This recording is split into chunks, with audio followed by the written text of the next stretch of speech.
My name is Arturo Vega, and I am a New Yorker by choice, but I wasn't born here. I was born in Mexico, and it is very clear now to me that rock and roll was my guiding light, is what took me out of Mexico, because I heard Elvis for the very first time when I was 8 years old on the radio. And coming from a family where there was a lot of music always around, both recorded and live. My mother sang with her sisters at family parties, stuff like that. I was exposed to music a lot, but then I heard Elvis, so that's when I knew that there was other kind of music, other than the local, music that I had been used to, and so I discovered rock and roll. So by the 60s, as soon as I think my sister went to visit my grandmother in Los Angeles, and she came back with the Beatles' second album and one of Elvis's albums, Café Europa. I think Elvis was in the army in Europe. So I got really interested in music. I remember in those days when she brought me those two albums, in my home the stereo wasn't to be touched, it wasn't to be played except on special occasions. There was this big console that was in the living room. We were not even allowed to go into the living room except on formal occasions, kind of thing. So on Sunday mornings I used to get up early and say that I was going to church. Well, that was my excuse. I would get up very early so I could sneak into the living room and listen with my ear next to the console to Elvis and the Beatles. So rock and roll was very, very important to me. So of course I wanted to experience it live, so I started traveling since probably 1965. I started traveling out of Mexico, and of course in the 60s, mid-60s, San Francisco, California was the place to be. And I didn't know anybody in San Francisco, so I kind of went to San Francisco via Dallas in Texas. So I was following music all along. I was in Monterey Pop, and I had no idea. I was there by accident. A friend of mine just said, "Oh, we're gonna go somewhere. I think you're gonna enjoy this." And I had no idea. I remember that when we arrived, Ravi Shankar was playing, and then it was like Sonny and Cher and Mems and the Papas and Hendrix and you name it. That was pretty cool. So that kept me, coming back, wanting to come back to the States. And I was doing things in Mexico related to music all the time. And the last thing I did was a production of Tommy in college, in the Who's Tommy in '69. So it was all about music for me. It was all about music. And then when it became clear that I didn't want to stay in Mexico, I came to New York for the first time in '69 to see what it was like. I liked San Francisco, and I was there in '67 in the Summer of Love, and I did all of that, but I didn't think it was the kind of city I wanted to live, if I wanted to stay alive and sane, New York was more the real thing. New York was real, center of the world for me. Artistically, I had not been here yet, and I already knew, and I already felt that it had to be New York. I even considered Paris for a little while, but so I came to New York for the very first time in 1969. I was here for 2 weeks. We were on our way to Altamont, to the Stones concert, which we never made it to. It was just, nobody knew, where the keys to the van were or something like that. But it was music. It was very much music that brought me to New York. I come to New York and I am thinking that maybe what I'm going to do is to direct either theater because of musicals, because if Hair was on Broadway, I guess it was the right time. It was good to be on Broadway, you know what I mean? Yeah. And the likes. And I immediately kind of fell into a music world, or got in touch with people that were deep into the music scene. My very first good friend in New York was Jane Friedman. Jane Friedman is a lovely lady who at the time, I think she was the press agent for Rod Stewart and Stevie Wonder. And I actually lived with her for a while before I found the loft, this place. So in December of '73, actually she told me, we're going to go to the opening of a new club. And I was still fresh in New York, and the opening of a new club in New York meant to me like glamour and excitement. It was like, wow. And given the fact that I knew she knew big stars, I thought maybe, this is going to be a big thing, So we came to the opening of CBGB's, I had no idea that, it was going to be a crucial event for me, or a crucial place. But I came to the opening of CBGB, and I was very disappointed, It wasn't what I expected. It wasn't glamorous. It wasn't not even clean, I still didn't get that kind of thing. But there were other places that I already enjoyed very much, It was by '72, Mercer Center was already functioning, and '72, the New York Dolls, I think, were the only ones playing there at the time. Yeah. I think it's '72, or maybe '73? 73. 73. But the Dolls were playing around in '72. They were doing other places on Bleecker Street. I wasn't that familiar with the downtown area. I didn't know downtown, I used to come to see the bands and didn't even know where I was, I first lived in a penthouse on 62nd and 3rd, but that's a whole other story. But it was between the live bands, the shows, and then so much that the city itself had to offer, the streets. I think the more I knew the city, the least I wanted to be involved in theater. Theater all of a sudden didn't seem very exciting to me, And the kind of people that were doing theater besides Hair, I didn't think they were that cool. And so the city itself kind of like, shook me up and said, wait a second, wait a minute. Slow down, There's a few things that you have to get right first. And I was just fascinated with the city itself. I used to, go everywhere that I didn't know. I would go to Harlem, go to the Apollo Theater, and I love 42nd Street, I used to hang around there a lot. And also the dance clubs. I like the discotheques, the first discotheques like Hippopotamus. That was a big thing, Those were like, I was attracted to that because the characters were so colorful.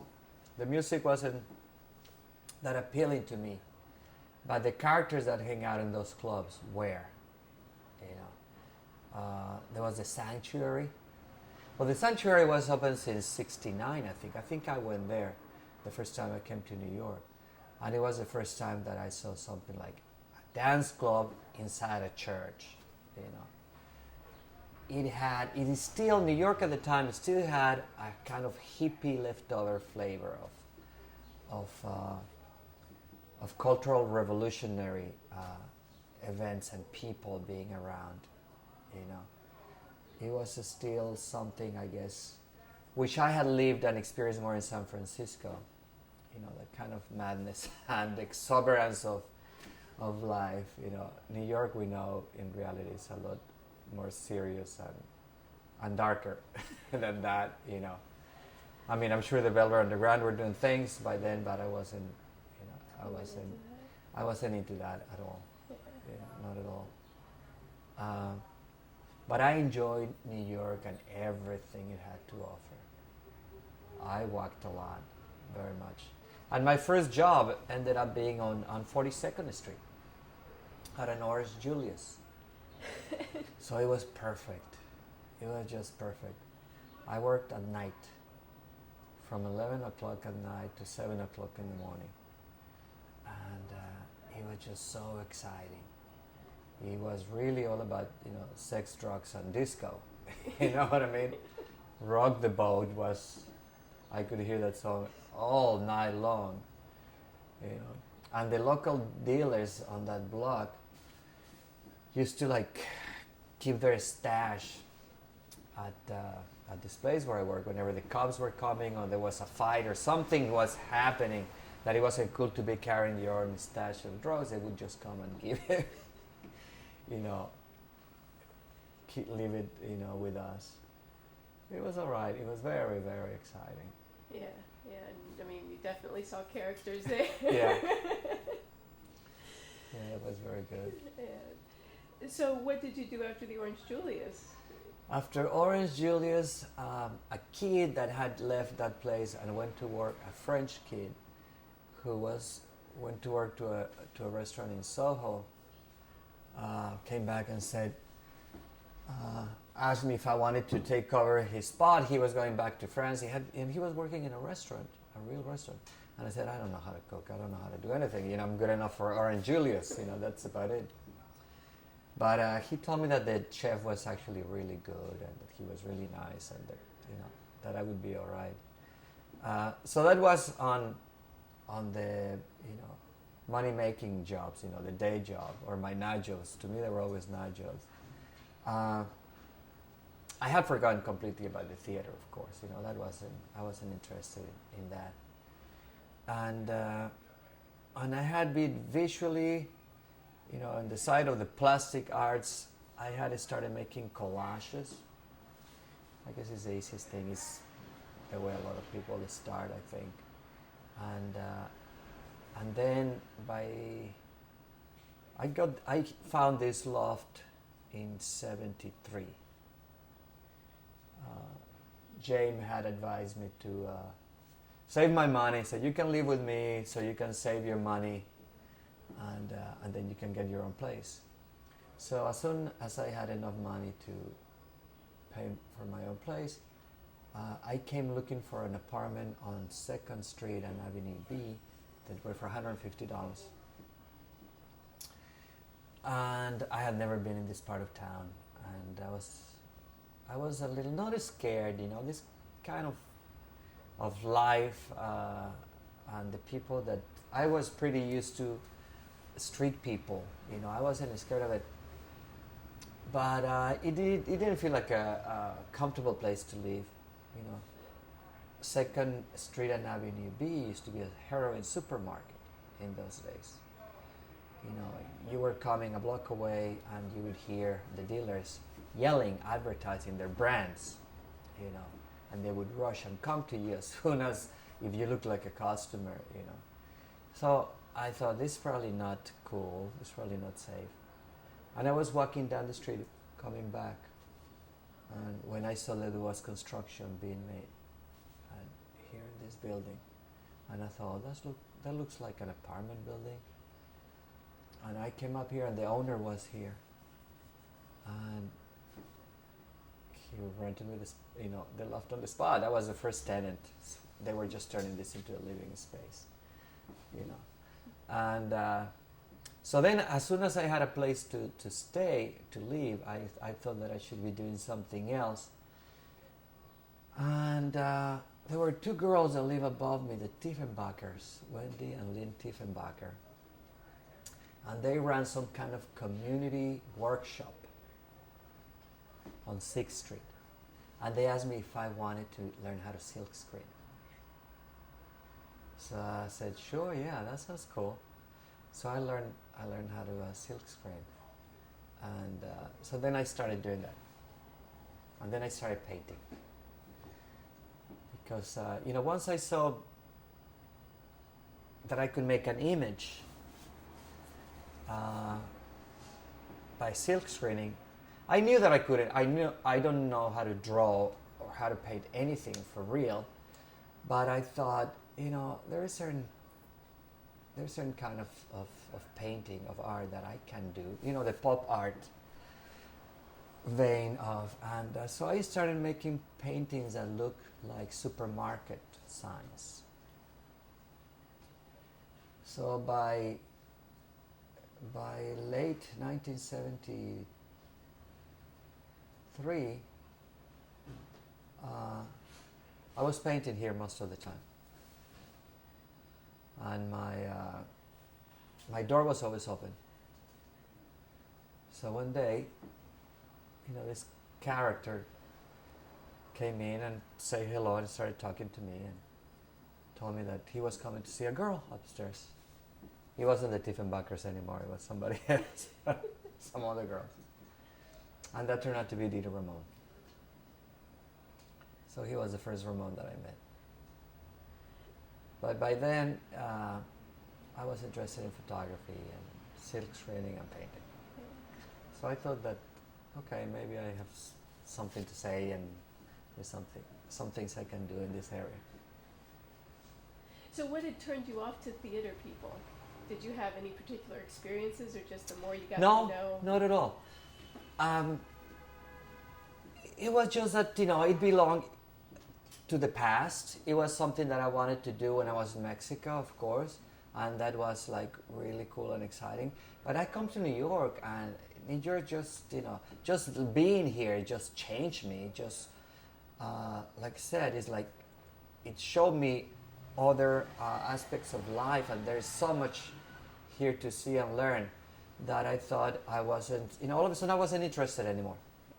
Yeah, it's like the theater of the street's a lot more interesting than... Yeah, I mean, I like theater, I like theater, and actually been writing a musical for 4 years now, but I had to do other things first. I just felt like I wasn't ready for that. It was too serious. It was too serious. It was like, if I was going to get into theater, this was going to be it. And I'm going to be, somebody into theater for the rest of my life. And I didn't think that it was the right thing to do. I still had to explore so much, see what else was there. You know what I mean? Exactly. There was so much more. So now I'm ready for theater, maybe. That's right. Only if you get to write it and then direct Yeah. it.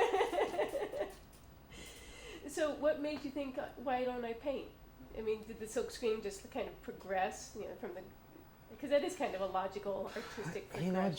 It's just the way it always happens, At least it happens to me. You're walking down the street and you see something and you hear something and you have an idea, and you may want to do it or may not, and then you have to find a way of doing it, I realize now that, and this, now I present it as my punk philosophy in life, but it's always been like that. I've always tried to do what I want, and then do it the best I can, the only way I know how, or the best way I know how, whichever, If I can only do it this one way, well, that's the way I'm going to do it, because that's the only way I know how to do it. Right. And just don't let anything or anybody stop you.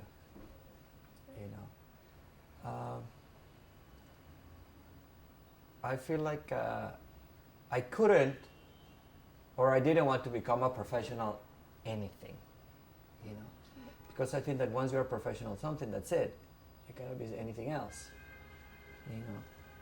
And I was telling a friend of mine that says, I'm not a professional anything, I feel like, I never really gelled into being a professional something. And then he said, well, just a professional Arturo Vega, that's what you, so I'm just a professional Arturo Vega, but I'm nothing else. Right. And then you don't I'm want just any the best Arturo that I could be. That's right. You don't want any applicants for the job. Yeah, right. Yeah, no more wanted. Yeah. So, did you get this place before CB's opened, or this after CB's opened? After. Yes. So that was your first foray. Yeah, I just didn't know that it was there. Right, and then here you are. Yeah, because it didn't register. It didn't register when I came there, probably just a few weeks before. Right. Before it opened, and then I was here, but it didn't register. I had no idea that it was there. When after my job in Orange Julius, and I went to work on Magoo's, another restaurant in Tribeca. I just like, there's enough to struggle about in life, and you never stop. But I don't like to hassle the basics. I want to have enough money to pay my rent and buy food without having to, to suffer. I didn't mind having jobs, and I would do whatever it took. You know what I mean? And whenever I started working in the restaurants, I was offered to be a waiter, but I didn't want to deal with people. I'd rather be just in the kitchen. So I didn't have to deal with people. You have to be nice to them, and you can't tell them what you really think of them for being, the babies or prima donnas or worst that people are. So I was happy with my jobs. Sounds like it was good. Yeah. It was great. When I worked in Orange Julius, and I used to make $67.50 a week. On payday, I used to run to 14th Street to buy anything that I could find there. I found great stuff. For instance, I discovered once these nylon T-shirts. They were made in Poland. This is like early 70s. You didn't find too many things like made, behind the Iron Curtain. And they were really cool because it looked like the communist version of pop art, or even farther back, it was like they were trying to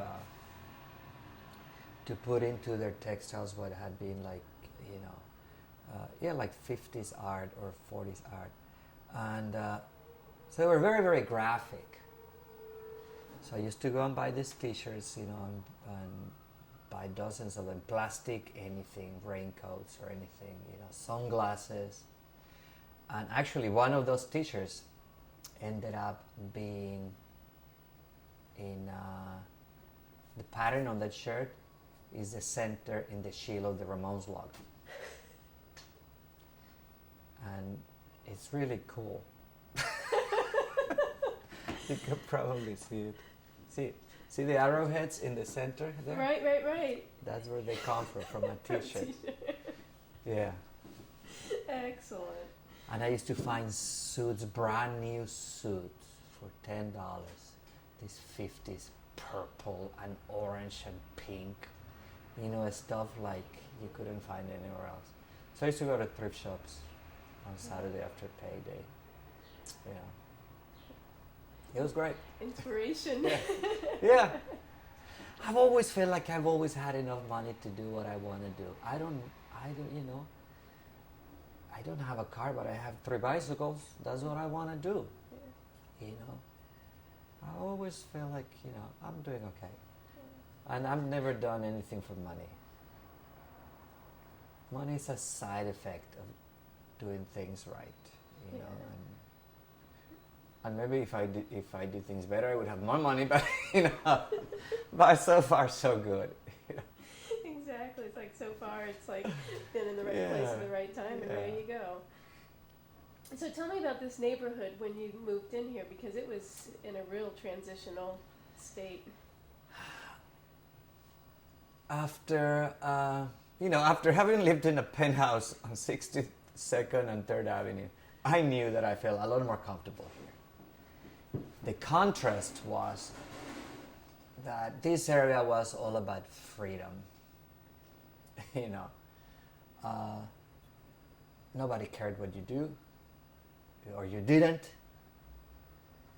and I like the element of danger, if you want to call it that, and to me it was just unpredictable, uncontrollable excitement. You know what I mean? I used to walk sometimes from Orange Julius because it was really hot in the summertime. I used to walk all the way from Orange Julius and walk 3rd Avenue and then just keep going, go all the way to the Brooklyn Bridge.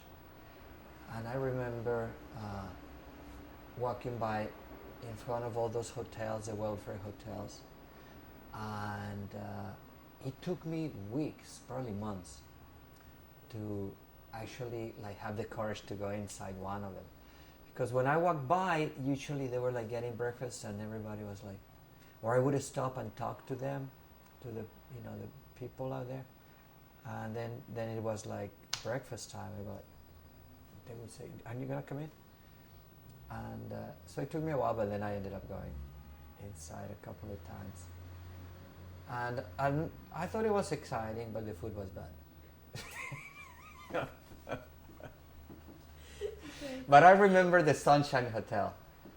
The Sunshine Hotel had this black and white lobby mosaic, and it had the sign, neon sign, Sunshine Hotel. And there were always these very sad characters in front of it. So it was this great set of contrasting images. We said sunshine in neon, but then it was all sad characters, and the lobby was all black and white, not very sunshiny. But I thought, well, I guess it's sunshine on the Bowery. It's of a different kind. But I could tell. Yeah, my friends or other people that I knew were afraid to come, to come visit, and I never had any problems. I absolutely never had any problems. If you just act or look or behave is your neighborhood like a local? Well, you are. I was a local. You know what I mean? And I never had any problems. But I could tell it was, it wasn't a desirable neighborhood,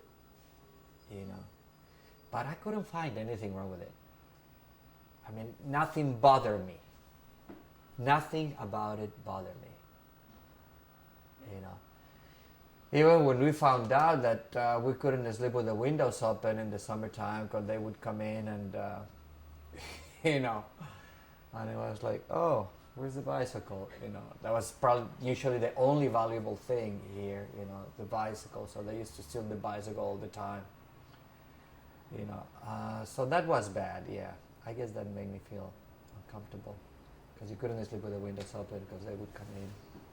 Yeah. And characters like Dee Dee come and pop in. Yeah. Well, that was a good miracle. That was a good thing, yeah. And there were certain areas. Like everybody told me, never go past, First Avenue, what they call Alphabet City. It's called Carajo Country. Never go there. That is really dangerous. I mean, that's really asking for it. And then one day after we had lost the bicycle, and so I needed a bicycle, and they said, well, they sell. Probably your bicycle is being sold right now in Tompkins Square. Right. So that was the first time I went there. And I was a little afraid, I didn't find my bicycle, but I did find another bicycle for $10. Right. Yeah. And somebody else has yours, maybe the same. Yeah. So, were there a lot of artists in this neighborhood, or did you run into them? Yeah. Or? Yeah, you could tell. I mean, the reason why Didi came to the building was because he came to see a girl named Sweet Pam. Sweet Pam is one of the original coquettes. that troupe from San Francisco, and some of them had moved to New York. I think Rex Reed, the critic, that's his name, right? I think Rex Reed brought them to New York. I don't remember, I wasn't here, in the 60s. They had a show at the Anderson Theater, used to be here on 2nd Avenue. So anyway, some of the Coquettes stayed in New York. So Sweet Pan, Tomato de Plenty, Gorilla Rose, and John Flowers were living upstairs then. And Dee Dee came to see Sweet Pam. Yeah, you could tell that there were a lot of artists and not that many musicians like now. Now everybody's in a band. But I remember I used to be so proud, and I used to brag, to my friends in other parts of the country, or my friends in Mexico. I used to brag that there were people on the streets 24 hours a day in my neighborhood. A lot of things are open. Things never close, and you go out at 3 or 4 o'clock in the morning. There's people walking around in St. Mark's. That used to make me real proud. And they have always been businesses, restaurants, bars, boutiques. But the restaurants and the bars were kept by the locals. The patrons were the locals. They were supported by the local biz. You didn't have people from uptown. You know what I mean? That is the one change that now I don't like. It bothers me. Because there was always bars and restaurants in this village. But it was us, the locals, that used to that kept them going, kept the business. But now that everybody comes from everywhere. Yeah. When do you think that changed? Let me blow my nose. Yeah, excuse me too. You're hooked up, so don't go too far. Oops, sorry. I can get some tissue from here.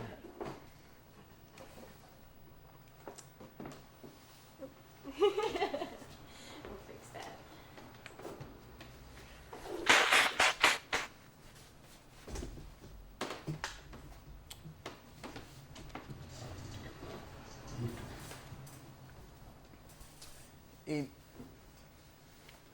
In the 70s, let's not forget, the city was almost broke. And so the areas like the Lower Side, this village, felt it probably more than others. Because, there was no money for police to begin with. And no money for programs, social programs, or job programs. So young people didn't have any way of finding jobs, and families didn't have that much support, etc., etc. So the area was bad,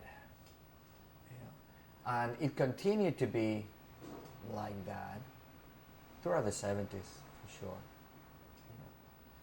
It started getting a little better, but you didn't really see the change in this area until probably mid-90s. Yeah, that's what I was thinking too, the last 10 years of just... Yeah, the last 10 years. And the last 5 years accelerated. Yeah, especially here. You could tell. You could tell when it was just not neighborhood people that either had the guts or the funding to put up a business, to try to put up a little store, a little restaurant. No, this was calculated. People that came from other cities or even other countries, other continents. You know what I mean? Mm-hmm. To take advantage of the situation. You can tell. Yeah. You can tell the types of restaurants, the types of people, and they're coming from everywhere now. Yeah, and the kinds of buildings that they're putting up. It's like you saw the same thing happening in Miami, for instance. Miami Beach happened the exact same way. It was nothing but dying old people in those beautiful Art Deco hotels, mm-hmm. But nobody was going there. Nobody was going there. it was like New York exiles. I started moving there. People that needed a little bit of a break or had enough of New York. And then, you know, it was little by little. And then the operators from Europe mostly.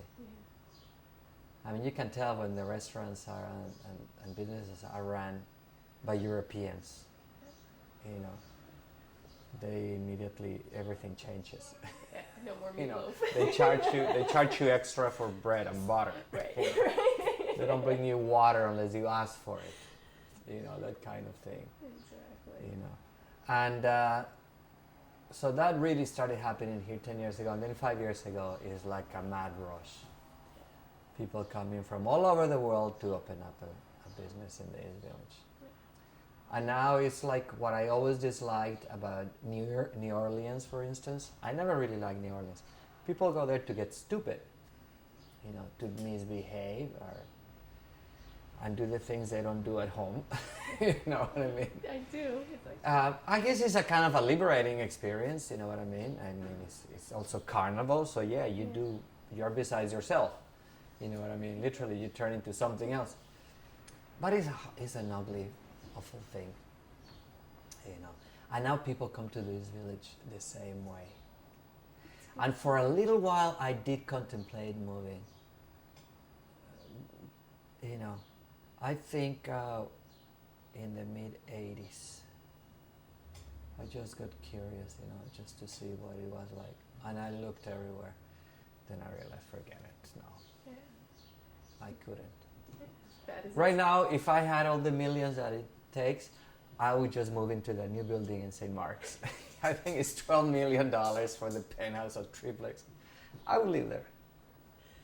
Why not, right? Yeah, I would live there. You know, if I had 16 million, I would spend 15 million on that. You can live with $1 million. I could. Yeah. Exactly. You know. Exactly. Yeah, that's a cool location. Yeah. Yeah, I mean, the views have got to be fabulous. So. I used to have a better view here now. That I don't like that tree. I hate that tree. Now it obstructs completely the view. And then, of course, there is NYU building there. Okay, which is so lovely. That was just up there, 4 years ago? There was nothing there for the previous, 28 that I was here. There were parking lots. Yeah, and it was like a garden center for a minute and a for rental 3 car years, I for think 2 years, So I used to have a better view, but now I don't. It's a goddamn tree. You'd rather have the tree than NYU, though. No, I'm not sure. Yeah, I think I like. Sometimes I like buildings better than nature. You're in the right place. Yes. So, talk to me a little bit more about the transition from folkies and hippies to the disco, and then the gap to the punks, and what did that feel like, if anything? Well, that's the beauty of New York. New York keeps changing. New York is. I always say New York is like the present. In New York, you see really what's happening. I like that. I feel comfortable with that. And I didn't know what was going to happen. I grew up with the classics in rock and roll. I grew up with the Beatles. I mean, with the Stones, with Dylan, with the Who. And then all of a sudden, like everything kind of stops getting bigger and better. Through the 60s, from the 50s, with Elvis and through the 60s, everything is getting bigger and better. Rock and roll is more of a force, is more influential, is winning the battles against the people that are labeling it evil and, burning CDs, breaking records, like burning books and stuff like that. Rock and roll is winning. And the tours are bigger and more sophisticated, and the concerts have better lighting and better sound system. Everything is getting bigger and better. And until early 70s is like all of a sudden, I mean, Beatles retire and the Stones are still okay, but okay, what's next? Led Zeppelin is about the only thing that I think that pleased me in that aspect. They didn't sound like anybody else, and they totally rocked. Harder and in a more sophisticated and complex way than anybody else at the time. And Alice Cooper was there, and Alice Cooper was also good. The music wasn't that good. I mean, the revolutionary. The music was standard, but the show, the spectacle, so that was also an artistic success, I thought. But everything else was like, Golden Earring and Traffic, and people that all of a sudden didn't seem so, so exciting to me. Like I wasn't evolving anymore. So I thought, okay, maybe this is it. Maybe this is it. I would have never forecasted what the change was. By seeing Iggy, for instance, I could have never forecasted. And now it's very clear that Iggy, is a step before punk. You know what I mean? I mean, if anybody is a proto-punk, it's Iggy. But it's mostly the attitude. The music is still not there. With Iggy is the attitude. The New York Dolls were great to me. I liked them because they were instant party. They were like concentrated, like rock and roll in a package. Add beer or add booze and instant rock and roll. The look and the antics and the girls and all of that was fantastic. But the music, there was nothing there, nothing new. Very, very little. Enough that people that were truly, whose antennas were truly up and working, like Johnny Ramone, would see that. Johnny was influenced and stimulated by the way the Dolls played, by the way Iggy played. I couldn't see it. To me, it was just rock and roll in its decaying state. These guys are fantastic artists, but they are not that great musicians. It's a big difference. They were great artists, but not very good musicians. I couldn't see it, but Johnny and them, they did. Johnny and Didi, they knew it, and they did the right thing with it. But I don't see it, so I'm just like, okay. But then, as soon as I see the Ramones, it hits me. As soon as I see the Ramones, and as soon as I realize that there is other characters like Patti Smith, like Television, like Richard Hell, then I go like, okay, this is a movement. This is a movement. And it didn't matter that they were so different. Because like Billy Almond, the writer, the rock critic said, punk exists because of the false assumption that the Ramones can be imitated. The Ramones can be imitated. There is one punk band, it's the Ramones. Everything starts and ends. Because it's that simple, it's that short. Anyway, you know what I mean? There's no need, you know what I mean? There's no need, There's little flourishes here and there, But punk begins and ends with the Ramones. And but it didn't matter, like I said, that Patti Smith didn't sound at all punk, or even Blondie. Blondie had nothing to do musically with punk. But it was something bigger than just the music. The music wasn't everything. You know, the music wasn't the essence of punk. You know. So I didn't see it coming until it hit me. And You then know, what? Didi invited me to the very first show. You know, he kept me informed that him and his friends from Forest Hills were getting a band together. And they said, we're gonna our first show. It's a private party, but you know, it's okay. You know, there'll be a stage. They were going to perform at Performance Studios, where Tommy worked. Tommy, who became the drummer later. But at that time, they were only a trio. Joey was playing drums, Didi was singing and playing bass, and Johnny was playing guitar. The very, very first time,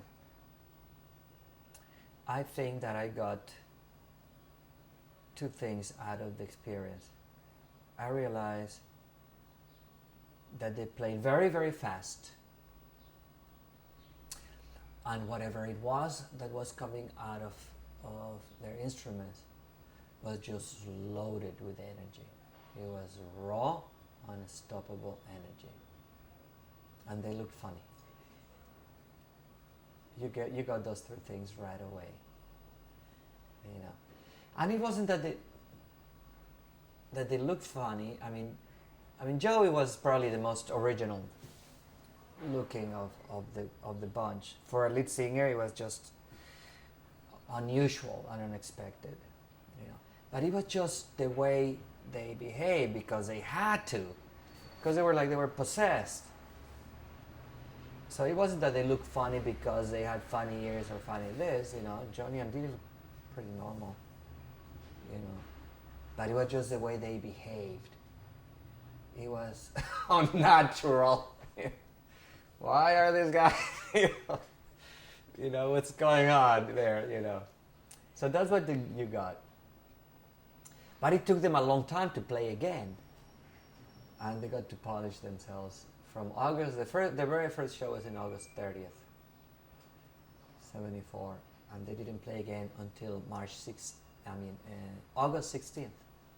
From March 30th to August 16th, the first show in CBGBs. That was their second show ever. First show as, you know, 4 guys.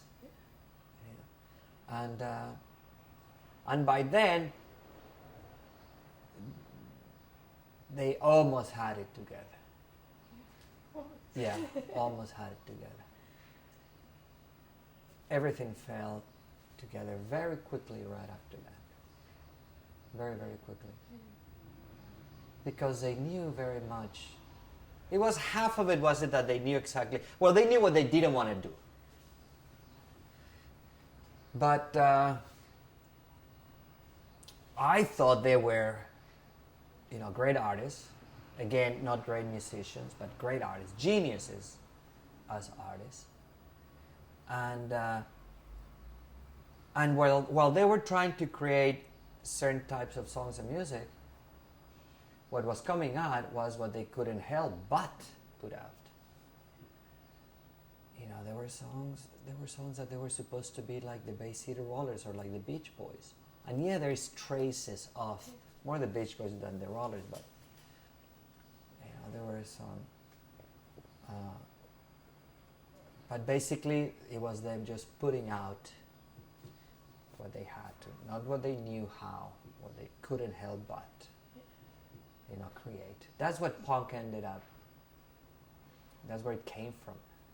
What they couldn't help but create, what they were trying to do, you know.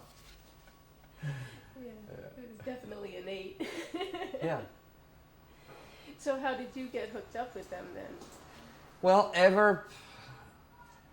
even since before they played their first show at CBGB, Didi had already asked me, because like I said, he used to come here, I was always painting, and I remember once I was doing a big painting. Oh, maybe we can show it. We should show it. It's in the book over there.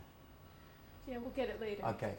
It was a painting, and the day I finished the painting, it's a supermarket sign painting. And we should show it now. Okay. It's on that pile. I think is next to the bottom. Yeah, next to the bottom. No, next to the bottom book. No, Monty's the book? next one, keep going. Ramones? Yes.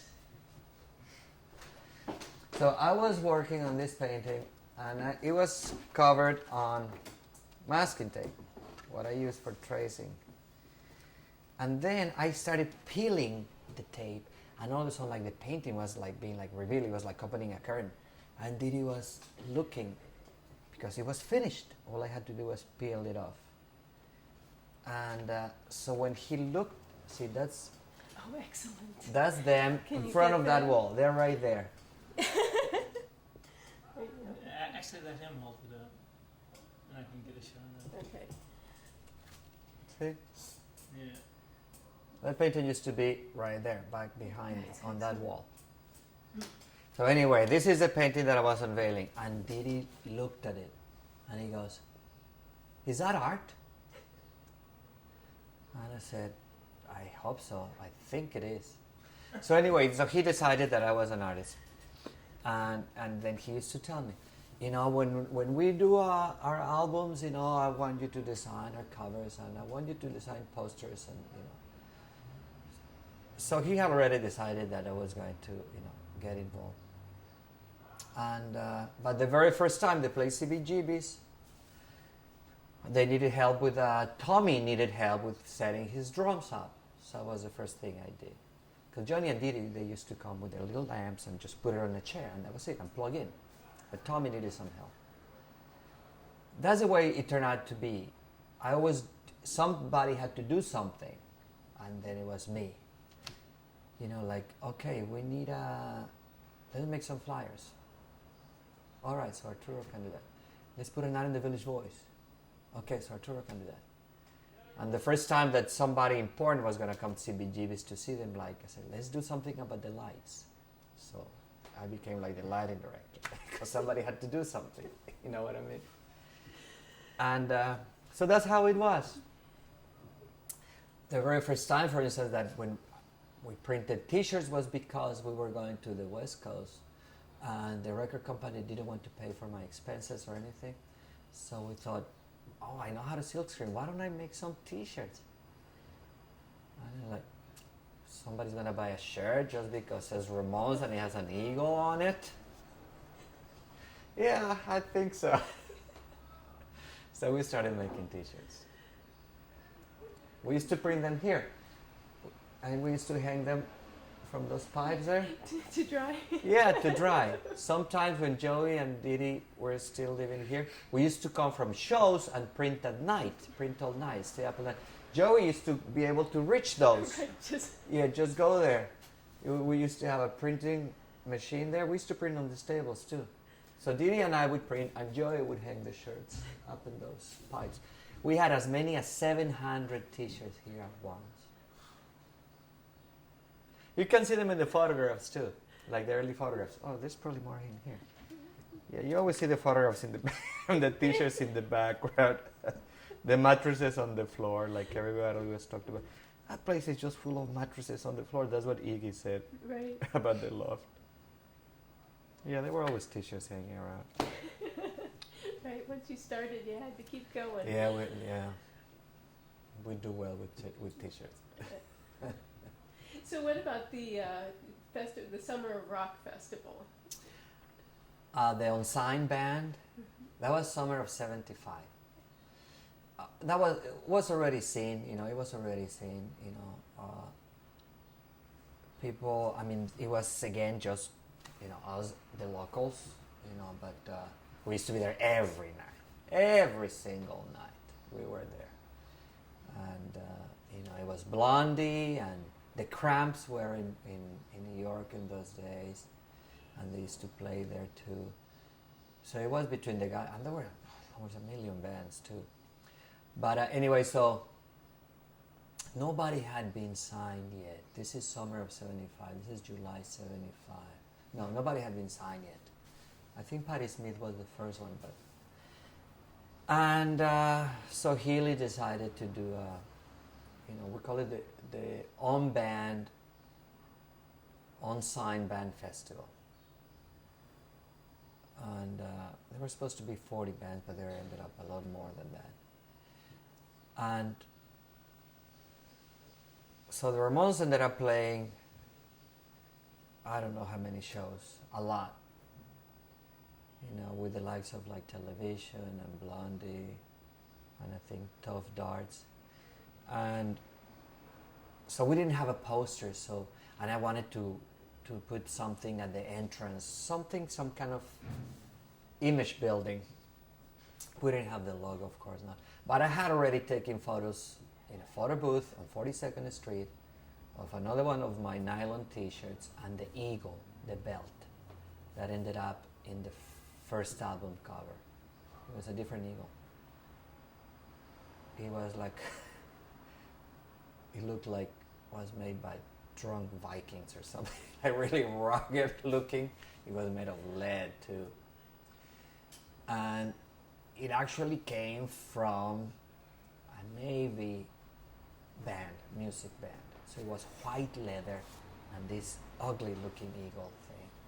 But I took lots of photographs of it at the photo booth. So we used one of those photographs, we just blew it up directly from the and we made posters.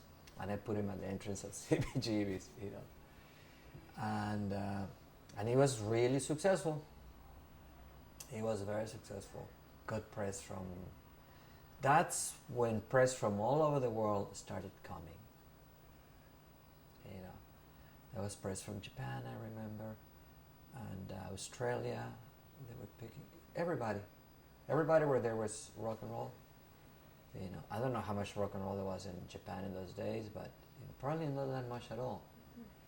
You know, but I remember there were Japanese, or maybe they were just kids pretending to be reporters. Most likely, probably, because I don't think there was any mainstream publications that would send somebody. You know what I mean? It's a good point. Yeah, I'm sure they were just kids pretending, you know, or they were doing fanzine type of things, Right. you know. But it worked. It got a lot of press. And then, of course, you know, this place was packed every night because when they closed CBGB, everybody ended up here. And there was always more people in the morning that I actually had gone to sleep with the night before because everybody used to climb through the windows. You know, it was cool. There was actually a really cool story about that.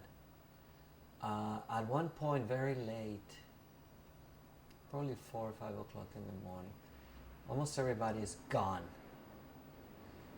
There were just a handful of us, and we had like divided. We had like sheets hanging from the ceiling just to try to divide, you know, so Joey could have his mattress all the way in the back.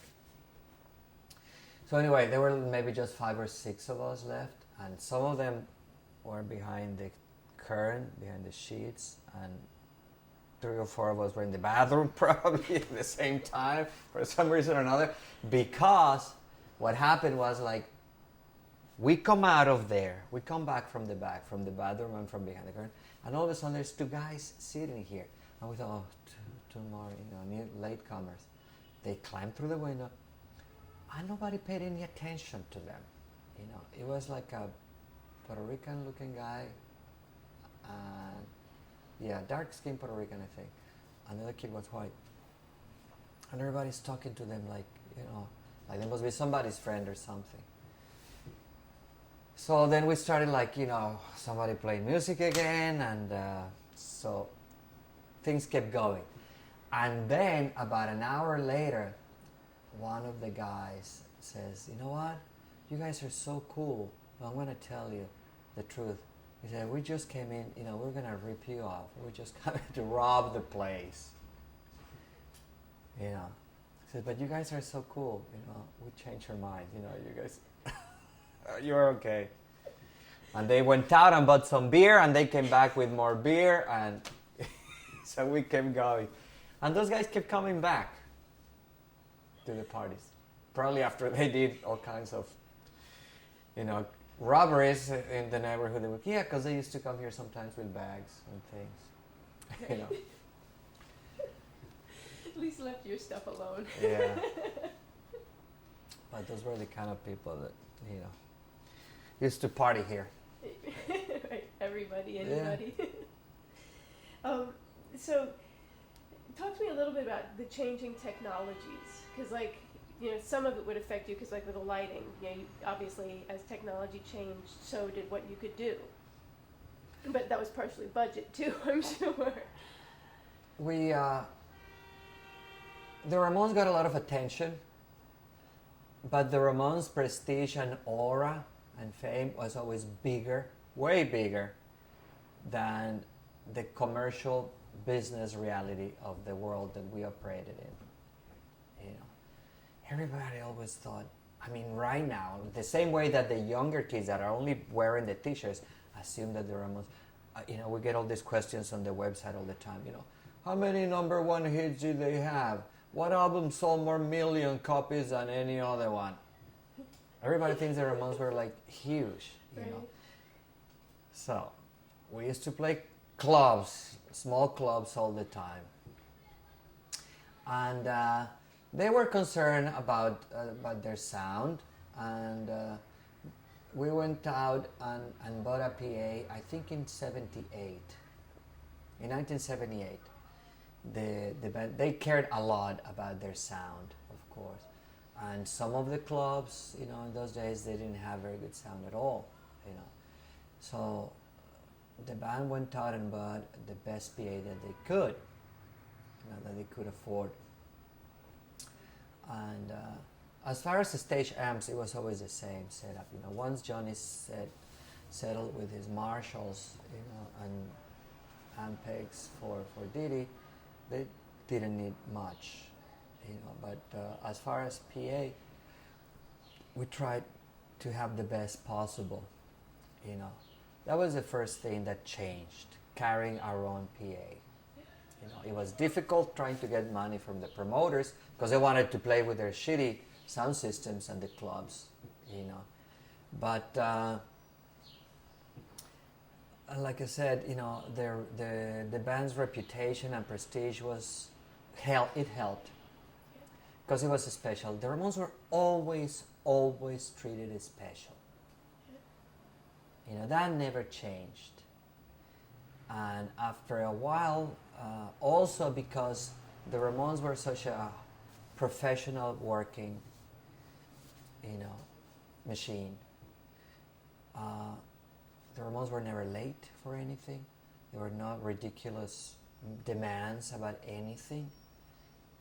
The band wanted the shows to go well and the kids to get their money's worth and the promoters to make money so they would have us back again. They were very, very professional about that. And so it was easy. It made it a little easier.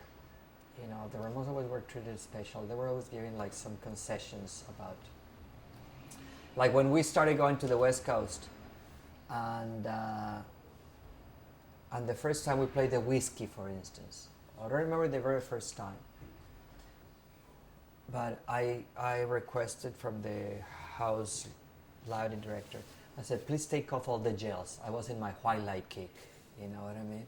Because that was the first special thing that I could do. You didn't have to buy anything. All you had to do was take something off to get an effect. So that was the first thing I did at CBGB, is take the gels out, white light. But at the Whiskey, the guy was, what do you mean white light? You can't use white light. That's ugly. That's going to look bad. Plus I have to go up there and take the gels off. So I had to argue with him. This character, of course, turned out to be Pete Angelus, who became Van Halen's lighting director and ended up using hundreds of white light instruments, probably, 5 or 10 years after, I made him do it, But they would do it. People did that for us, for the Ramones. People were sympathetic. And like I said, it was always the fame, the aura, the prestige. They go, yeah, the Ramones. People felt good. The promoters felt good about having the Ramones at their club, But we had to deal with a lot of shitty situations, and I had to learn how to deal with all kinds of lighting equipment. at the probably in the last maybe the last 10 years, I don't remember exactly, but probably for the last 10 years, maybe not that many, we carry some lighting equipment just to make it so you know, so a Ramones show wouldn't look like anybody else that had been, you know, clubs have the same lighting system, and everybody goes there, and everybody uses the same, everybody looks the same. So we wanted, you know, I wanted the band to look different, to stand out.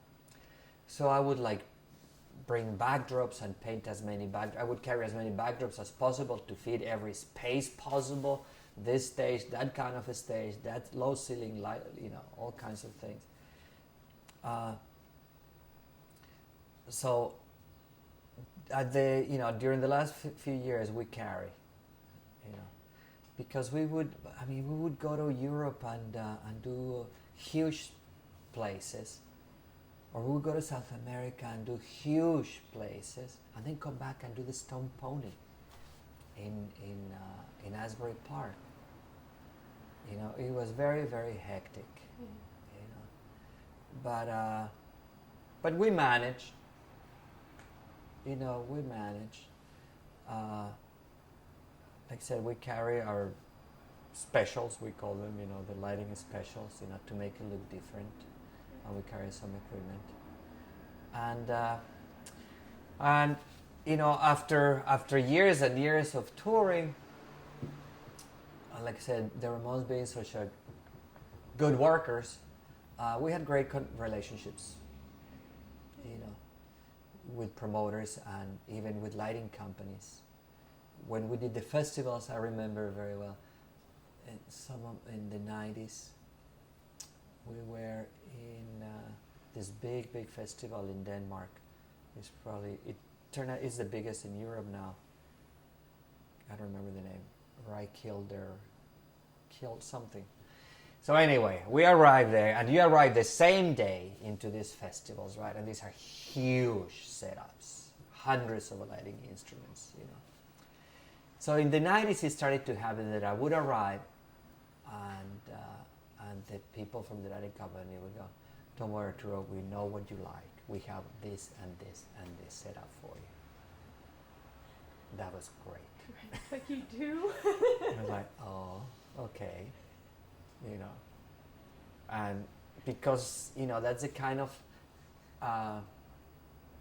you know, that was the kind of reaction you got from people, you know, because people were always happy.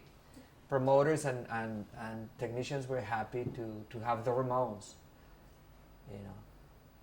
So it made things a lot easier for me. I remember the very, very last show in Los Angeles was supposed to take place at Billboard Live. Billboard magazine all of a sudden has a club on the boulevard, in Sunset Boulevard. And they're going to have the Ramones there for their last show. The very same day, the fire department announces that we can't play there and we have to do it. And this show was going to be filmed with 7 cameras. And the morning we show up at Billboard Live, ready to work. We had been there the previous day to do preliminaries, and then we get sent to a different place. And you know, something similar happened. We arrived there, and the guy goes, and I'm dealing with the people. "Oh yeah, Arturo, yeah, don't worry, we know. We're gonna do this and that, because we had been so many times back at the same venues, you know. So it helped. Yeah, definitely. And we always left everybody happy. You know, I always made sure that everybody got T-shirts. That helps. That helped, yeah. All the crews got T-shirts, yes. Yeah. You gotta grease the right palms. Yeah. So what do you think of our premise of this intermingling of the arts from 65 to 75? Do you think that had an effect on that decade? Very, very much. I think that, well, that's what creates a movement. I think Debbie from Blondie explained that very well in one of the documentaries. I hope it was Debbie. It was either Debbie or Tina Weymouth from Talking Heads, because they're both very smart and they, they could talk at length about this. But yeah, it wasn't. That's what makes a movement, really. There has to be writers, there has to be musicians, and there has to be visual artists involved. And of course, New York City has an abundance of all of it. And I think the fact that New York is not a very good rock and roll town, not that much comes out of New York, but everything that comes out of New York is more or less like, groundbreaking. And it was just the right time at the right place that made it natural for all these different kind of artists, to get involved. Because it wasn't only what was around the main musicians. There was a lot more that didn't necessarily wasn't exported. It wasn't necessary. What happened at the clubs was something that stayed at the clubs because it wasn't necessary. It was something to be experienced by going to a club, And what artists like Basquiat and Keith Haring were participating in these events. What was happening at Danceteria, it was just as important. And it would cause the same ripples throughout the world. Because again, people would come to these clubs and go back to Paris or go back to Tel Aviv and go back to Aruba and open up a club that did the same things that the clubs in New York did. But it was a combination of all those artists. The club scene was very important. Very, very important. Yeah, say more about that. Well, it was done at the biggest scale and at not such a big scale. The club scene in New York peaks with the Palladium. This is the building that was built for as an opera house. For the nouveau riche of the 19th century, I guess. Yeah. The Academy of Music. It's an opera house. And then it becomes a rock and roll venue. The Ramones play there New Year's Eve 78. New Year's Eve 78, 79. We also played in January 7th, 78. Van Halen played there. I saw Van Halen. I saw AC/DC. I saw Lou Reed with the New York Dolls. And the discos had gone from Arthur's or Hippopotamus, in the 70s, probably even the 60s, right? It's Arthur's 60s, and Hippopotamus is 60s as well, and the Sanctuary, and all these other places probably in Soho, and the clubs keep getting bigger and bigger and bigger, and it gets to the Palladium, and there's big operators, of course. Studio 54 wasn't big enough. It's the same people, it's Steve Rubel and Ian Traeger. But then, of course, they bring Keith Haring and Jean-Michel Basquiat, and they make those murals up there. And Keith Haring is having his parties there, and Divine is performing there, And I remember the bathrooms downstairs. All the artists were doing something there. So it peaks with the Palladium. The club scene peaks with the Palladium. And we were on tour constantly, so I didn't have much time. I know I missed a lot of it. But that's, as soon as, if I was in Manhattan, if I was back in New York, I was at the clubs. You know, also the club's area very influential. Well, it all started in the Mud Club, or you know, it all comes from the Mud Club. All this performance, you know, Mud Club is you know is ground zero of the convergence of clubs and performance, you know, and artists. It all starts there, but it keeps getting bigger and better again. You know what I mean? And it peaks with the Palladium, you know, and then Bonds happens, you know, Bonds on Times Square, and the Clash has to play there for 2 weeks or something, because originally they were going to play 4 shows, but they were selling like 7,000 tickets. They were going to cram like 8,000 people there. Then the fire department finds out, but they don't want to give the money back, so instead of having 4 shows, they have like 16 shows or something. You know, but you know, that was another example of exciting club life, you know. And then there was the Ritz.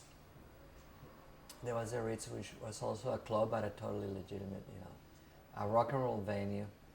But it was a time where you know, it was very much the same. A rock and roll venue and a club were like, you know, share the same space in a totally, you know, somebody else's. You know, it was a good thing. You know. Now it's just like, it's more like rock and roll venues that were at places that used to be clubs, or like resemble a club or function like a little bit like a club, but it wasn't the same thing. The Ritz is probably the last truly rock and roll club. But people would go either way. Yeah, exactly. You would go to the Ritz either just to watch videos and listen to rock and hang out, you know, or go see a band. You know. After that, it's same thing that is happening with everything else. It just got polluted. It got polluted. I guess in general, does it all start? Bohemian nightlife, where does it start?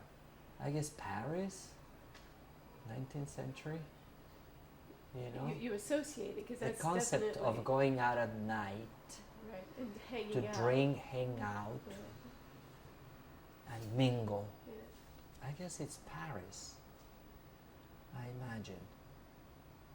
You go out to an establishment, you go out to a restaurant, you know, you eat and drink. So it is the artists definitely that start doing that. People that live at night, Right. you know, night people. You know, it's a Bohemian thing, but now everybody does it. There are certain things, there are certain phrases or songs, lyrics that keep coming to my mind when I see that. You know, there's different concepts. There's Warhol's Everybody's Gonna Be Famous for 50 minutes. Or the Kings, everybody's in showbiz, everybody's a star. You know, there's certain, you can tell there's certain forces at play, or the reasons why people does these things. You know, why does people go out at night? Why do they go at night? They go out at night because they know that everybody did it on the 80s, you know. And everybody gets something different out of it, I guess.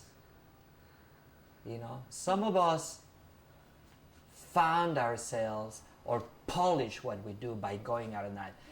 This happens to me now when I try not to go out anymore.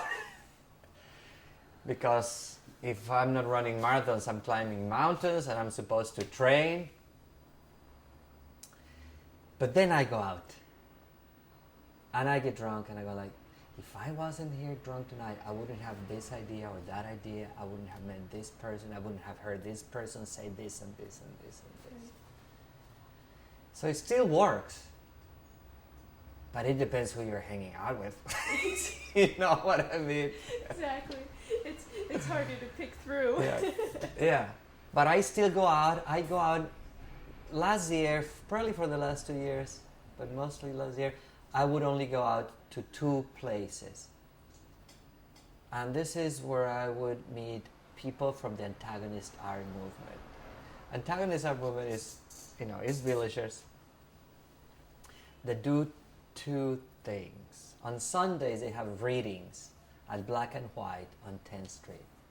So this is mostly writers, and poets, even though they don't like people to read poetry.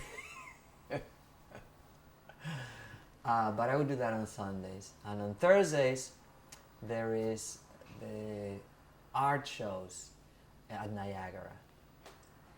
This is in the basement. And every Thursday they try to have something there. And I have found great people.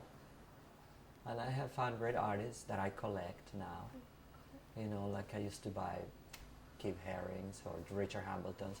And now we have this guy who paints elephants carrying Kalashnikovs. Right, killing rats. And and exploding suicide ladybugs. Inspiration comes where it comes. Yeah. And he's one of those guys. Cool. From the antagonist art group.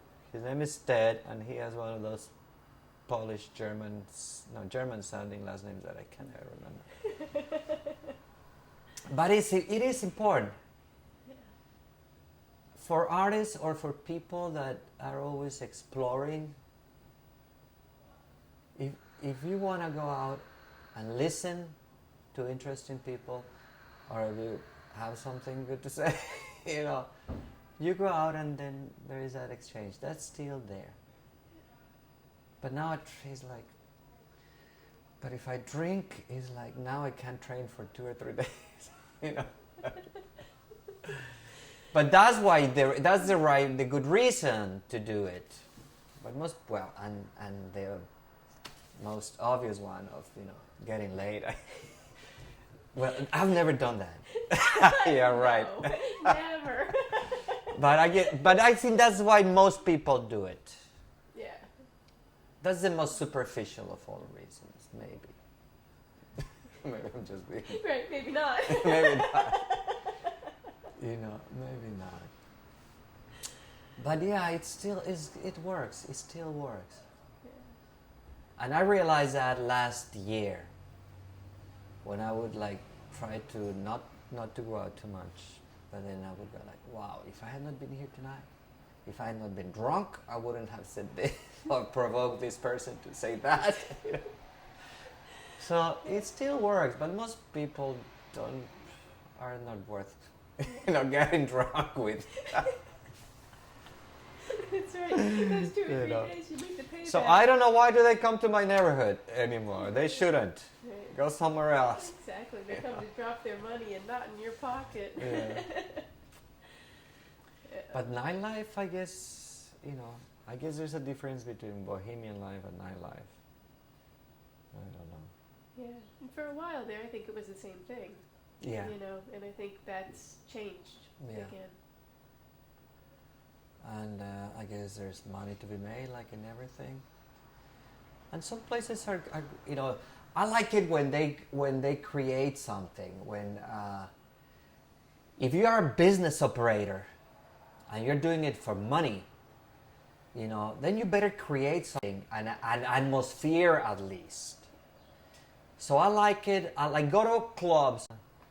Elephants carrying Kalashnikovs. Right, killing rats. And and exploding suicide ladybugs.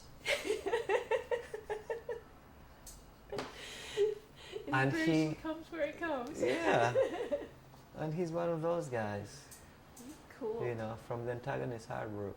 His name is Ted, and he has one of those Polish German sounding last names that I can't remember. But it is important for artists or for people that are always exploring. If you want to go out and listen to interesting people, or if you have something good to say, you go out and then there is that exchange. That's still there. But now it feels like. But if I drink, it's like now I can't train for 2 or 3 days. You know.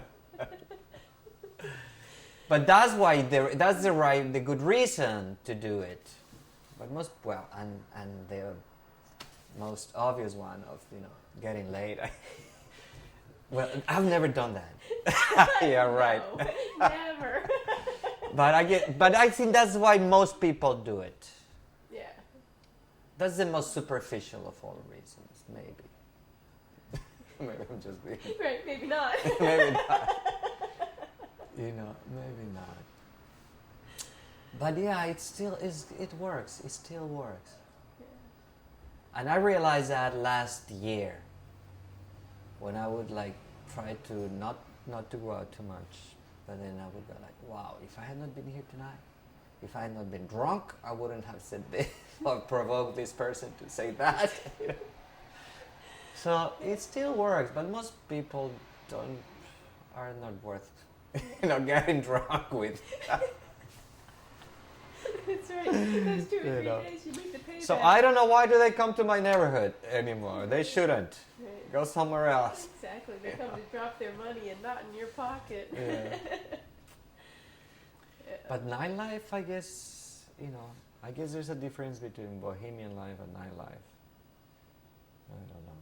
Yeah. And for a while there, I think it was the same thing. Yeah. And I think that's changed Yeah. again.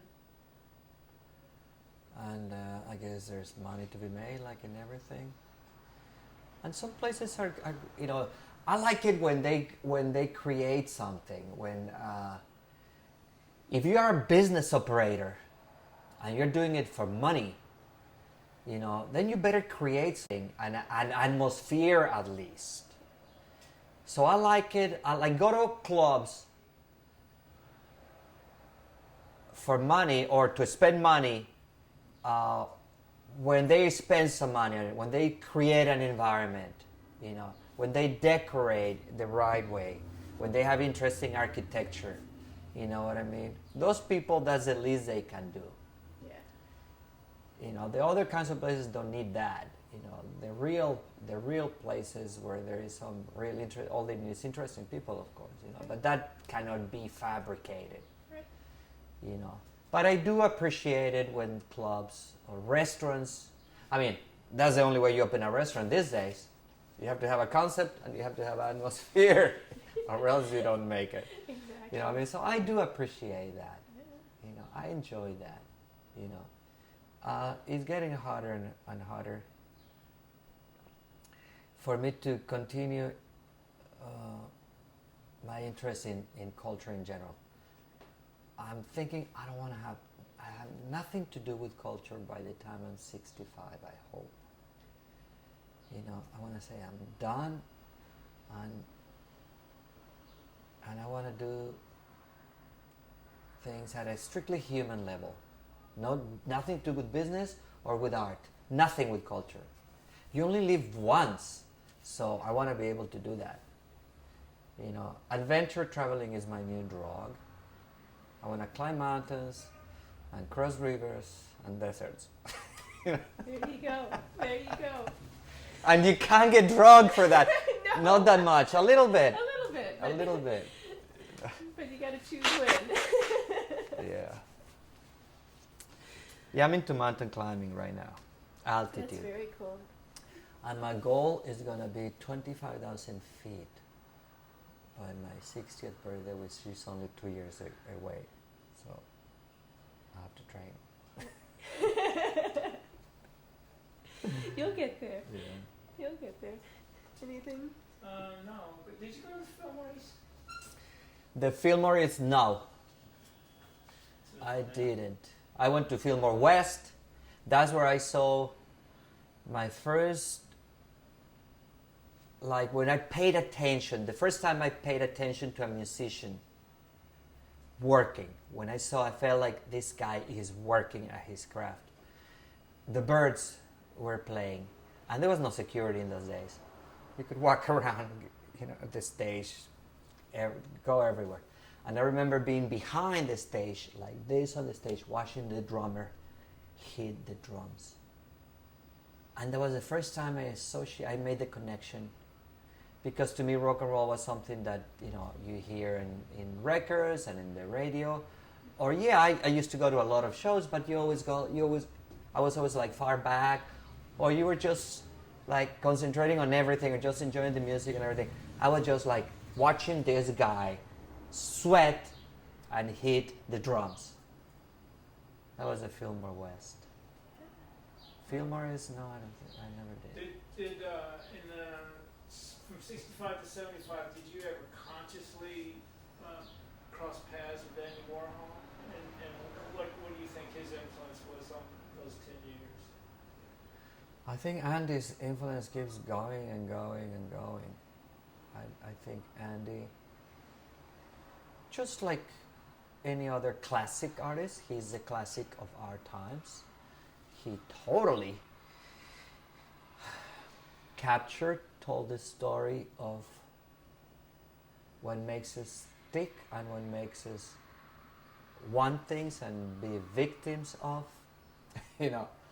consumer society. Consumerism and the media are two things that Warhol mastered and showed us, where we exist, in relation to this concept. I always liked him. I always liked his work. I always felt that on my own pop antics, I was always at least 10 years behind him. But I thought, okay, better late than never. When I'm painting supermarket signs, in the 70s, of course, I knew that it was nothing new. But I was walking on 2nd Avenue one day and saw the supermarket, and I thought, oh, I could make that painting. You know what I mean? But I was in the same party with Andy, many times. Never really went out of my way to try to talk to him. Yeah, we talked a few times, and he signed a few things for me. I liked him a lot. What do you think? How do you think your art influenced the Ramones and their art influenced you? I think that their art provoked or got out of me, inspired me. But then again, there is a very strong element in the Ramones iconography which did exist, I guess. It was rounded or came to completion, to 100% completion because of the Ramones, but the eagle thing. I was into the eagle thing, like that painting there. That photograph was taken in 72.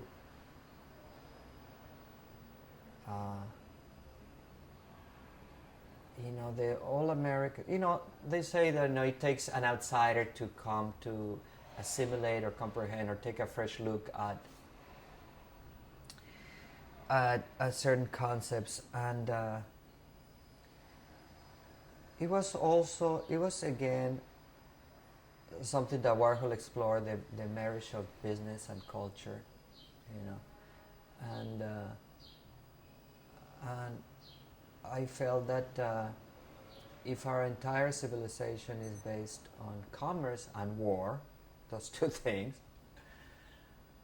that the United States being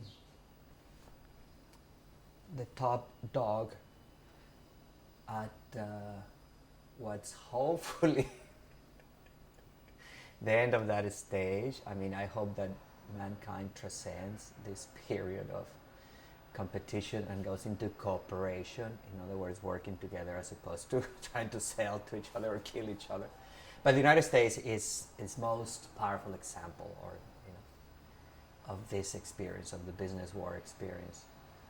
And the eagle being an all-American symbol and a symbol that reflects some of the best also American qualities. I wanted to use eagles for that reason. And so I was using the Eagles, you know, before the Ramones. That eagle existed. The eagle in the Eisenhower dollar is called it's 1972 silver dollar. It's called the Eisenhower dollar. And then Arturo, Mark Siegel, I've been around, but I should be there in about 15 minutes or so. If you get the message and you can't make it, or if you just call me on my cell, 415-235-6677. Thanks, bye. this is a guy from a merchandising company that is going to make Ramones boxer shorts, which we don't have yet. So Right. we're on our way. Continue. Expand the product line. Yes. So anyway, the Eagles were mine. The eagle, and it's very important in the Ramones. You know, all the Eagles theme there, all the all-American red, white, and blue. When you would come up with things like that, did they have to okay it and say, okay, this is our logo, we like this is great? From the very beginning, after Dee Dee, Tommy came to check me out and report to Johnny. And Tommy's report was, he's good for us. He has an Andy Warhol-like sensibility, but he's a real rock and roll fan too. He's okay. Sort of thought that Buck would stop. That was Tommy talking to Johnny. And then after that, nobody checked on me except Johnny. Johnny, Yeah, we know. of course, you know, Johnny. Arturo, the stage is too dark. You know, we need more light. You know, people has to see. It's better if they see us. You know. So John, but you know, it has to be. You know, so you have to create contrast. You know, it's all about timing and momentum. You know, to create drama. A dark moment creates, you know, impressive. If you have all the lights on at all times, people get used to it. The brain gets used to it. Doesn't react. You know, to the change. You have to create change. Change creates drama. You know. But yeah, non-stop. With John, non-stop till the very end. You know. We picked up on that working on the tape. Yeah. You know, that brings up my last question, I promise. I find it funny that the Ramones are what I guess the punk band. You know, you would consider them the punk band. Yet, in reality, they were probably one of the most well-organized, most professional. Do you find that ironic? That's the beauty of the formula. That each one of them had a role. That's Johnny. That's Johnny's contribution. Without Johnny, we wouldn't have survived. You know, he was in the creative side. That was Dee Dee and Joey. You know, he was in the soul. You know, the spirit. Johnny was the brains. In the business. Yeah. And that's what made it all. It's the beauty of the formula. You know, a lot of people favor Joey and Dee Dee and don't like Johnny's either political leanings or sergeant-like disciplinarian mentality, etc., etc. But he puts it in the best possible way. You know, he used to tell, I've seen him talking to fans that were like questioning his, you know, his behavior and his principles, and you know. And Jim says, I said, well, do you like the Ramones? Yeah, I love the Ramones, man. The Ramones rule and the Ramones. I said, well, if I wasn't the way I am, you know, and my contribution hadn't been what it was, the Ramones couldn't be what they are. It took, you know, my contribution to make the Ramones happen. And that's what it was. Yeah. That was the beauty of it, of the formula. You know, there's really three Ramones: Johnny, Joey, and Dee Dee. And Tommy is the first consigliere. I mean, Tommy is, you know, Tommy is also a very, very important part. But he's not quiet like the other three. I mean, the fact is that he left. Yeah. But he saw something and put it all together. Oh yeah. And he understood. You know, he's the what is the word? Theoretician? Theory. Yeah. He's the one that understands what the other three were doing better than the other three. Yeah. He got the ball. He knew. He got the ball. Yeah, he knew what the other three were doing. The other guys were doing it, but Tommy understood. And he could apply it to theories and strategy.